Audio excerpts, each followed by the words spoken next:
नमस्कार। मैं आप सब लोगों का मेरे आयुर्वेद एकेडमी यूट्यूब चैनल में सहर्ष स्वागत करता हूं। आज का विषय है रक्त धातु भाग 2। हिंदी भाषा में पूरा ये वीडियो है। मैं हूं प्राध्यापक डॉक्टर राजेंद्र रघुवीर Deshpande. I am MD in ayurvedic medicine and MD in ayurvedic physiology, kaya chikitsa and kriya sharir. For contact you can have my WhatsApp number 9226810630. This video is included in the Kriya Sharir because this video is very important for the first year BAMS students. But my friends, try to understand these basic concepts of Ayurvedic physiology or Kriya Sharir are not only important for the BAMS students but also for the common man to understand Ayurveda. Because if you want to understand Ayurvedic Chikitsa or Ayurvedic management, you must understand the basic physiology, that is a Kriya Sharira or Sharira Kriya. Second is a Roga Nidan or Vikruti Vijnana, that is Ayurvedic pathology, and then you can understand how to treat the patient. Okay, so let us start to discuss Rakta Dhatu Bhag 2. इस भाग 2 में हम गुण रक्त धातु के properties of the blood, रक्त धातु प्रमाण that is quantity, and rakta धातु karya that is the functions of blood according to Ayurveda we are going to see. This is BMS first year lecture, very important for as a kriyasharir lecture in Hindi. रक्त धातु के गुण के बारे में देखिए. रक्त वर्ण एवं द्रवता ये रक्त के प्रमुख गुण है. Red colour and fluidity, these are the most important properties. प्राकृत अवस्था में फिजियोलॉजिकली रक्त वर्ण भिन्न व्यक्तियों में भिन्न छटाएं दिखाई देता है. रक्त वर्ण का जो रेड कलर है उसके अलग अलग उन्होंने दृष्टांत दिए हैं, उदाहरण दिए हैं चरक ने, और उसके अनुसार बताया है कि there are the different shades of the red colour when you see the patient. तपनीय इंद्रगोपाभम, this shloka is very important. पद्म आलक्तक सन्निभम गुंजाफल सवर्णम च विशुद्धम विद्धि शोणितम. शोणित का मतलब है रक्त धातु. ये विशुद्ध प्योर ब्लड कैसे जाना जा सकता है? ये रक्त वर्ण की जो छटाएं हैं चरक सूत्र स्थान में बताया गया है. उपमा दृष्टांत के द्वारा रक्त वर्ण का स्वरूप बताया गया है बाय चरक. इंद्रगोप, इसका मतलब है वीर बाहुटी जो क्रीचर रहता है उसके समान गहरा लाल, मतलब ब्राइट रेड इन कलर. अलक्त रस का मतलब है कृष्णाभ लाल, दैट इज ब्लैकिश रेड.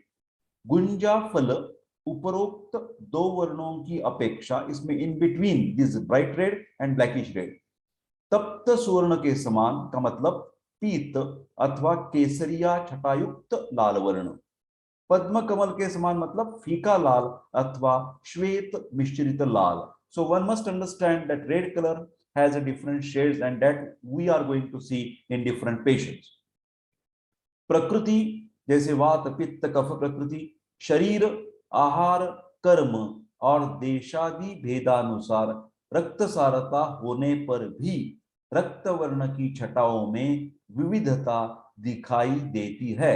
मानो कि haemoglobin level of Indian person is 14 gram percent or a European person is also 14 gram percent, but there you will find that the red color of the blood is little bit having different shade. Lohit वर्ण के अलावा उसकी रक्त की मतलब शुद्ध अशुद्धता, इसके लिए एक वचन दिया है धौतम च विरज्यमानम. ये वाग्भटोक्त वचन के द्वारा वो clean, this is a particular test that you can apply, that you can see in the practice and you can judge about the purity of the blood. क्या लिखा है ये टेस्ट? वाग्भट ने कौन सी टेस्ट बताई है? मानो कि वस्त्र के ऊपर रक्त का धब्बा या दाग लग गया, तो ये जो दाग है रक्त वस्त्र के ऊपर लगा हुआ रक्त धातु का दाग, वो वस्त्र धोने पर भी उस पर लगा हुआ रक्त का दाग न निकलने पर रक्त को पित्त दूषित रक्त समझा जाता है. वो दाग जो है वो निकल जाना चाहिए धोने के बाद, वो नहीं निकलता है, उसका मतलब है ये जो रक्त है वो दूषित रक्त है. अलग रक्त धातु के गुणों के बारे में पांचभौतिक हम चर्चा करेंगे. जैसे आप तो जानते हैं सर्वमिदं पांचभौतिकम अस्मिन् अर्थे. रक्त के पांचभौतिक गुण पहले ही हम डिस्कस कर चुके हैं पहले वीडियो में. संगठन के बारे में उस मुद्दे में मैंने ये स्पष्ट किया है. चरक ने रक्त को आप्य द्रव्य माना है। It should have some liquid and fluid part. रक्तवर्ण आग्नेय अंश का प्रबलत्व सूचित करता है। रक्त को आग्नेय भी माना गया है because it is responsible for many carbohydrate, proteins, fat metabolic processes. अष्टांग संग्रहकार ने रक्त को सौम्य आग्नेय प्रकृति का अथवा उभयात्मक माना है। रक्त धातु के गुण के बारे में शारंगधर क्या कहते हैं? रक्त सर्व शरीरस्थम जीवस्य आधारम उक्तम। क्या गुण है शारंगधर ने बताया? शारंगधर प्रथम खंड, स्निग्धम गुरु चलम स्वादु विदग्धम पित्तवत भवेत्। रक्त के गुण और पित्त के गुण बहुत सारे मिलते जुलते होते हैं, न कि all the properties. Each and every property is not similar, but many properties, many क्या बोलते हैं, उसका स्वभाव जो है वो पित्त शरीर का होता है, क्योंकि पित्त दोष और रक्त धातु में आश्रया आश्रयी संबंध है। शारंगधर ने लवण रस जो है रक्त का वो विदाह आम सूचक बताया है।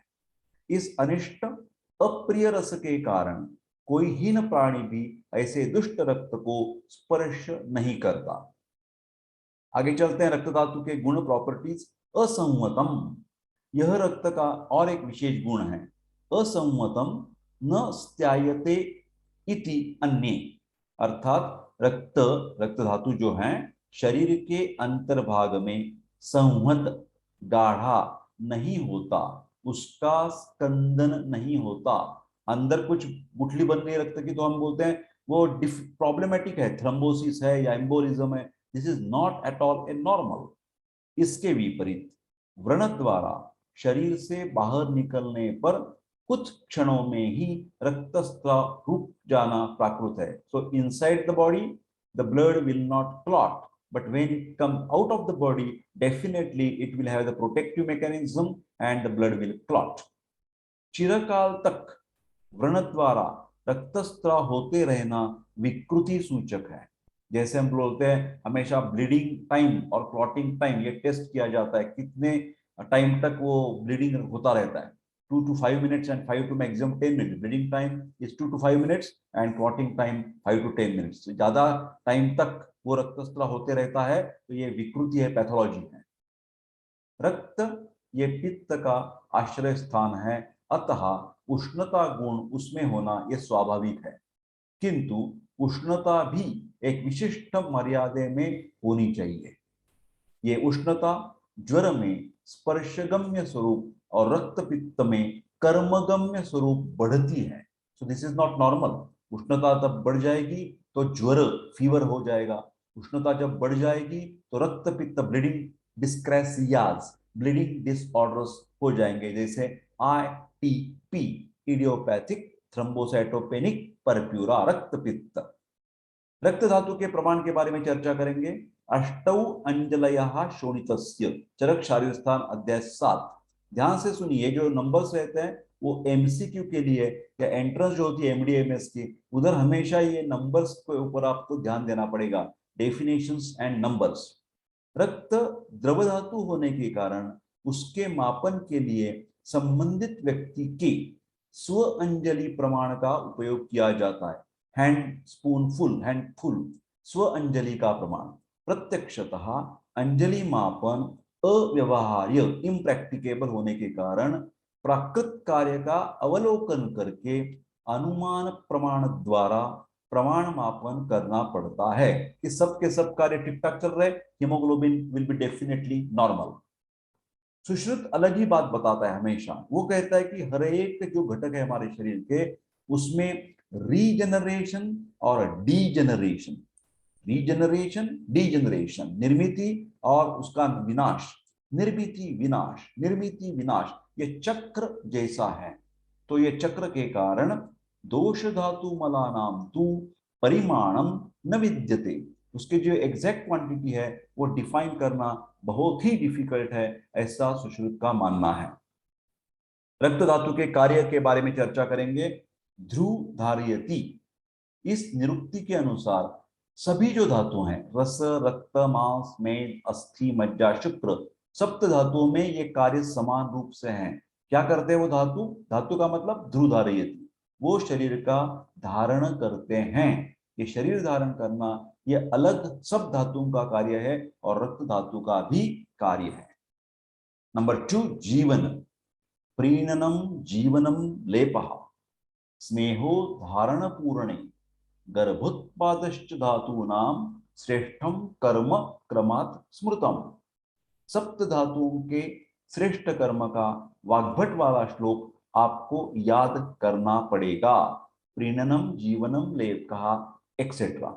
इसमें जीवन का मतलब है ऑक्सीजनेशन, बाह्य प्राणों के द्वारा आभ्यंतर प्राणों का पोषण करके शरीर जीवंत रखना, ये रक्त का श्रेष्ठ कर्म है। जीवनम नाम प्राण धारणम, अष्टांग हृदय सूत्र स्थान 11वां अध्याय हेमाद्रि कीटिका। जीवयति प्राणान धारयति इति जीवितम, चरक सूत्र स्थान अध्याय 1 चक्रदत्त कीटिका। प्राणो ही अभ्यंतरो नृणाम बाह्य प्राण गुणान्वितः धारयति अविरोधेन शरीरम पांचभौतिकम, चरक सूत्र स्थान अध्याय 17।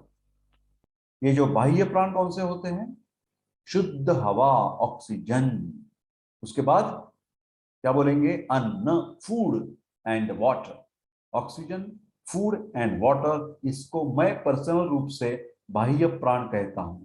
इसके द्वारा अभ्यंतर जो प्राण रहते हैं, जिसका मतलब है शरीर, इंद्रिय, सत्व और आत्मा, ये बाह्य प्राण के द्वारा अभ्यंतर प्राण का सातत्य रूप से पोषण होता है और वो धारण कर्म क्रिया कर दिया जाता है। अतः रक्त को दश प्राणायतनानि में एक माना गया है। दश मतलब 10 प्राण आयतन, जिसमें हमें लाइफ थ्रेटनिंग कंडीशंस मिल सकती है, ऐसे कुछ आयतन जो साधन है हमारे शरीर में, उसको प्राण आयतन कहा गया है। दश, इसके ऊपर हमेशा ऐसे क्यों पूछा जा सकता है, लिखित तो डिस्क्राइब दश प्राणायतन, तो एक श्लोक आपको याद करना पड़ेगा चरक सूत्र स्थान का। दश एव आयतनानि आहुः प्राणः येषु प्रतिष्ठितः, जहां पर प्राण मौजूद होते हैं। शंखौ मर्मत्रयम, कंठो रक्तम, शुक्रः ओजसी गुदम। यस, 3 जो जगह है, शंखो मतलब 2 है, मर्मत्रय 3 नंदो 5, कंठ 6, 7 रक्त, 8 शुक्र, 9 ओजस और 10 गुद। तो ये 2 आयतन है 10, उसको दश प्राणायतन नाम से जाना जाता है। प्राण का वहन रक्त के द्वारा ही होता है, ऑक्सीजनेशन। तत् विशुद्धम ही रुधिरम बलवर्ण सुखायुषा यूनक्ति प्राणिनाम प्राणः शोणितम ही अनुवर्तते, चरक सूत्र स्थान। ये जो विशुद्ध प्योर ब्लड है, उसके द्वारा ही हमारी फिजिकल मेंटल स्ट्रेंथ, वर्ण का मतलब है कलर एंड कॉम्प्लेक्शन, एंड सुख हैप्पीनेस, निरोगी अवस्था healthy condition is depend on प्राणः शोणितम ही अनुवर्तते, oxygen and CO2 carriage by the blood. रक्त धातु के कार्य में अगला कार्य उत्तर धातु पोषण। मांस धातु जो है अगले वाला धातु, ये उसका पोषण करना, उसकी जो न्यूट्रिएंट्स है वो कैरी करना, ये कार्य रक्त के मध्यम मध्यम कर्म है। त्रिधा परिणमन में रक्त से मांस का पोषक अंश निर्माण होता है। मांस के अग्र प्रतान कंडरा नामक रक्त धातु के उपधातु स्वरूप निर्माण होते हैं। रक्त धातु का कार्य, फंक्शन ऑफ द ब्लड, धातु नाम पूर्णम, केवल मांस धातु ही नहीं बल्कि मेद, अस्थि, मज्जा, शुक्र, सभी धातुओं का पूर्ण, to carry the nutritive material, तर्पण करना तथा पोषक अंश, ये रक्त के द्वारा ही होता है। रक्त क्षय जब होता है, पांडु व्याधि बोलते हैं, एनीमिक कंडीशन बोलते हैं, तो उसका असर अन्य धातुओं के कार्य पर भी परिणाम होता है। इसलिए चरक देह पुष्टि जब बोलते हैं, ये रक्त धातु का, विशुद्ध रक्त का कार्य बताया गया है, देह पुष्टि, नरिशमेंट ऑफ द बॉडी। केदार कुल्या न्याय के अनुसार, जिसको अंशांश परिणमन भी कहा जाता है, मांस से शुक्र तक सभी धातुओं को उनके पोषकांश प्रदान करने का कार्य रक्त धातु करता है। फंक्शन ऑफ द ब्लड, रक्त धातु कार्य वर्ण प्रसाद, colour and complexion of the human body, प्राकृत वर्ण की प्रसन्नता, अविकृत वर्ण छटा, तेजयुक्त कांति, ये सब अर्थ वर्ण प्रसाद शब्द से अभिप्रेत है। विशुद्ध रक्त लक्षण के वर्णन में भी विशुद्ध वर्ण ही बताया गया है। चरकाचार्य ने इसके लिए प्रसन्न वर्ण यह शब्द बताया है। आयुर्वेद के अनुसार गौर, श्याम, गौरश्याम और अवदात ये 4 प्राकृत वर्ण होते हैं। एमसीक्यू के लिए बहुत इंपॉर्टेंट है। रक्त धातु के कार्य एलएक्यू के लिए भी पूछा जा सकता है। Long answer question, describe in detail according to Ayurveda the functions of rakta dhatu और ब्लड। रक्त संभरण बिगड़ने पर, संवहन जो होता है, शरीर को विकृत वर्ण प्राप्त होता है। जैसे आप जानते हैं त्वक दृष्टि में रक्त धातु दृष्टि होती है, जैसे कि सभी स्किन डिसीज को आयुर्वेद ने कुष्ठ नाम दिया है। विसर्जिका हो, श्वित्र हो, उसमें रक्त दृष्टि के कारण विकृत वर्ण दिखाई देता है। उसके साथ साथ कोथ आप जानते हैं गैंग्रीन बोलते हैं। इस अवस्था में वह भाग भी जो गैंग्रीनस पार्ट है वो कृष्ण वर्णी होने लगता है, because there is a no blood supply, ischemia. Cyanosis, जिसको ऑक्सीजनेशन टर्म है और कार्बन डाइऑक्साइड बढ़ गया खून में, तो ये साइनोसिस अवस्था में रक्त संवहन गंभीरता से बिगड़ने का सूचक है। मतलब it's indication that your circulation is not proper. अव्याहत पक्तृवेग, रक्त धातु का कार्य। पक्तृ मतलब पचन, पित्त। अग्नि तथा पित्त का विविध स्तर पर होने वाला पचन कार्य, सुव्यवस्थित चलना, भूख सम्यक लगना, पचन ठीक से होना, ये भी शुद्ध रक्त वाली बात सूचक है। रक्त धातु के कार्य, स्पर्श ज्ञानम असंशयम। रक्त संवहन प्राकृत होने पर त्वचा की सहायता से योग्य स्पर्श ज्ञान होता है। रक्त विकृत होने पर त्वचा में स्वाप या बाधिर्य अथवा अवेदना, स्पर्श ज्ञान न होना, ये लक्षण दिखाई देते हैं, अथवा क्वचित अतिवेदना, स्पर्शासत्व, ये लक्षण भी वहां पर मौजूद होते हैं। रक्त धातु के कार्य में रक्त दृष्टिजन्य विकार, कुष्ठ तथा स्वेद व स्रोतो दृष्टि लक्षणों में ये प्रतीत होता है। वस्तुतः स्पर्श ज्ञान ये वात का कार्य है। तथापि रक्त प्राकृत न होने पर अथवा रक्त के कारण अवरोध निर्माण होने पर, blood circulation when it is hampered, वात प्रकोप हो जाता है, मार्गावरोधजन्य वात प्रकोप, और उसके अनुसार स्पर्श ज्ञान प्राकृत नहीं हो पाता। रक्त धातु का अगला इंपॉर्टेंट कार्य है बल या ओजो वृद्धि।